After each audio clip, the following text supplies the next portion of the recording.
नमस्कार, मैं ललित प्रजापति और सोने चांदी के दाम सबसे पहले जान लेते हैं।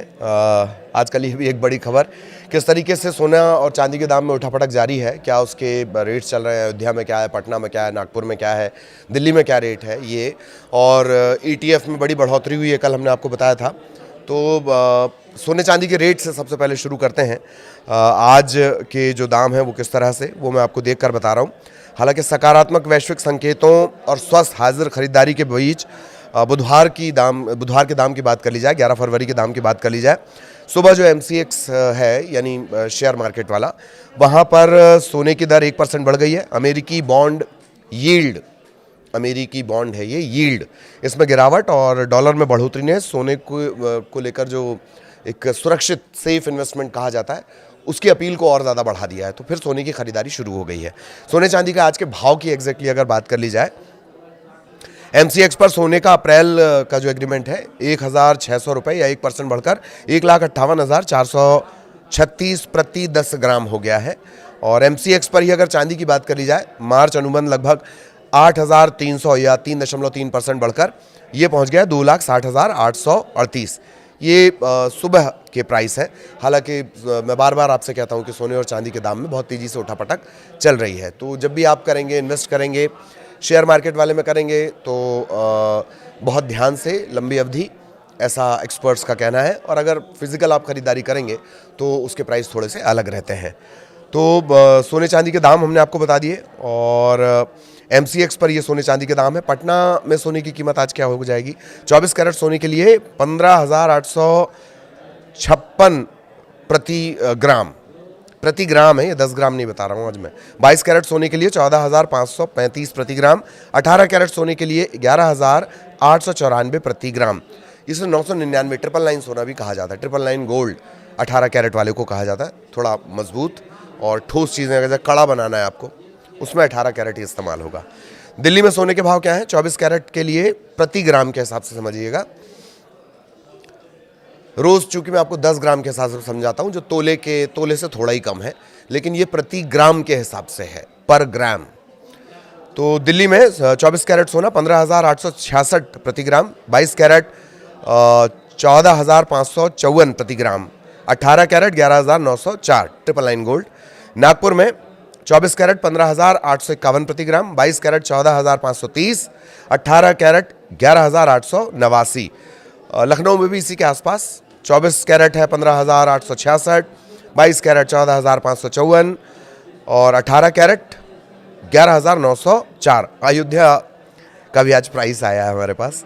अयोध्या में 24 कैरेट के लिए 15,866, 22 कैरेट के लिए 14,554 प्रति ग्राम, 18 कैरेट के लिए 11,904। नोएडा में भी सोने का भाव जान लीजिए। 24 कैरेट के लिए 15,866, ये ऑलमोस्ट सेम है हर जगह। और 22 कैरेट के लिए 14,545, 18 कैरेट के लिए 11,904, ये भी सेम है। तो सोने चांदी के दाम, चूँकि आज सकारात्मक वैश्विक संकेत मिले और स्वस्थ हाजिर खरीदारी के बीच, ये MCX के लिए इस्तेमाल होता है टर्म। 11 फरवरी की सुबह MCX पर सोने की दर 1% बढ़ी है। और फिर से जो सेफ इन्वेस्टमेंट है उसमें सोना अभी भी टॉप पर चल रहा है। लेकिन एक्सपर्ट्स का ये कहना है कि गोल्ड में निवेश करें, लेकिन सावधानी आपको ये बरतनी है कि तत्काल लाभ की उम्मीद ना करें। रिस्क लेने की क्षमता को थोड़ा ध्यान दें। फिजिकल गोल्ड या सोने में निवेश करने वाले जो गोल्ड ETF है, एक साल में उनके निवेश जो आपने किया उसका रिटर्न बहुत बेहतर मिला है।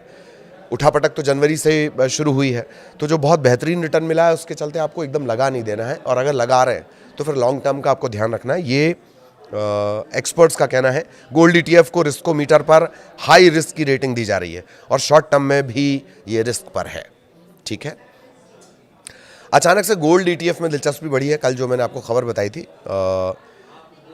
एक साल के दौरान जो फिजिकल गोल्ड की कीमतें हैं उसमें जो तब्दीलियां आई, परिवर्तन आए, तेज़ी आई, उसके चलते ETF में डिमांड बढ़ी है। एक साल के दौरान फिजिकल गोल्ड की कीमतों में 90% से 100% तक की बढ़त है, एक साल के आंकड़े के हिसाब से। 29 जनवरी 2026 को 24 कैरेट गोल्ड की कीमत 1,75,930 रुपये प्रति 10 ग्राम, ये ऑल टाइम हाई था और उसके बाद से डाउन हुआ है।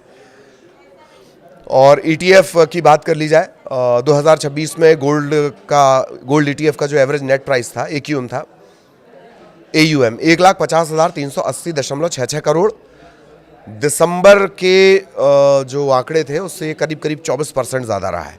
जनवरी में भी गोल्ड ETF में ज़बरदस्त उछाल था। AMFI के आंकड़े हैं, कल भी मैंने आपको कहा था। गोल्ड ETF में 24,039.96 करोड़ का नेट इनफ्लो है और दिसंबर 2025 में ये 11,646 करोड़ के आसपास था। तो मंथली फंड इनफ्लो एक महीने में 106% बढ़ा है, 106 दशमलव समथिंग परसेंटेज बढ़ा है। तो सोने में निवेश का जो इंटरेस्ट है वो अभी भी बढ़ा हुआ है। एवरेज अगर आप निकालेंगे तो 540% जाता है। गोल्ड ETF के आंकड़े हैं। गोल्ड ETF में निवेश बढ़ा, ये हमने आपको कल भी बताया था।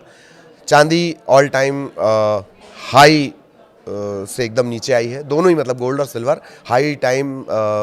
ऑल टाइम हाई से नीचे गिरे हुए हैं और ये उठापटक लगातार चल रही है। तो सोना अभी भी सेफ हेवन जिसे आप कहते हैं, उसमें जो निवेश है उसके लिए अभी भी पहली पसंद बना हुआ है, इसमें कहीं कोई डाउट नहीं है। एक्सपर्ट्स का क्या कहना है वो थोड़ा सा एक बार जान लेते हैं। जो चांदी है वायदा बाजार वाली अंतर्राष्ट्रीय बाजार में $1.13 या 1.37% टूटी है। $82.16 प्रति ऑन्स इंटरनेशनली अगर करते हैं तो ये ऑन्स में जाता है मामला, 28 ग्राम के आसपास से पड़ता है अंतर्राष्ट्रीय स्तर पर। सोना जो है उसमें मामूली सी घटबढ़ हुई है, लेकिन अभी जो सोना है अभी भी सेफ हेवन बना हुआ है, ये हमने आपको बताया है। सोने चांदी के भाव आपको बता देते हैं, इंटरनेशनल वाला भी आपको मैं आंकड़े बताऊंगा। एक्सपर्ट्स के रुख के हिसाब से अंतर्राष्ट्रीय बाजार सोना मामूली घटा है, $5,052.43 प्रति औंस पर यह कारोबार कर रहा है। अमेरिका के मुख्य खुदरा बिक्री आंकड़ों का इंतजार किया जा रहा है, अमेरिका का जो मेन मार्केट है उसका। और आखिरी हफ्ते में चूंकि वहाँ पर आंकड़े आते हैं कुछ गैर कृषि पेरोल, बेरोजगारी, ये आंकड़े आएंगे तो फिर मार्केट इधर उधर होगा। सोने चांदी के भाव अगर सराफा बाजार के हिसाब से देखा जाए, जहां आप जाकर फिजिकल गोल्ड खरीदते हैं, चांदी सोमवार के 2,72,000 रुपये प्रति किलोग्राम के बंद भाव से 7,500 रुपये फिर लुढ़की है, 2,64,000 पर पहुंची है। फिजिकल चांदी की बात कर रहे हैं। और सोना जो है 2,200 रुपये बढ़ा है, करीब 1.4% का इजाफा, 1,60,700 रुपये प्रति 10 ग्राम हो गया है। पिछले बाजार सेशन में ये 1,58 पे बंद हुआ था और अब 1,60,700 पर खुला है। अब आगे क्या होगा सोने चांदी के दाम में वो भी हम आपको बताएंगे, लेकिन दो महत्वपूर्ण बातें कि अगर सोने में भी निवेश कर रहे हैं, ETF में निवेश कर रहे हैं, तो ये हाई रिस्क रेटिंग पर है।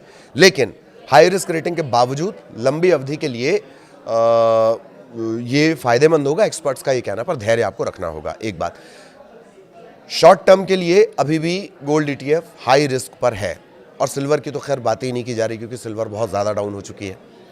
तो निवेश करने से पहले आपको जो एक्सपर्ट्स हैं और आपके जो जानकार हैं उनसे पूछना चाहिए, लेकिन जो मोटा मोटी एक्सपर्ट्स का कहना है कि ये आपको सावधानी बरतनी है। आगे भी सोने चांदी के दाम के अपडेट आप तक पहुंचाएंगे। नमस्कार।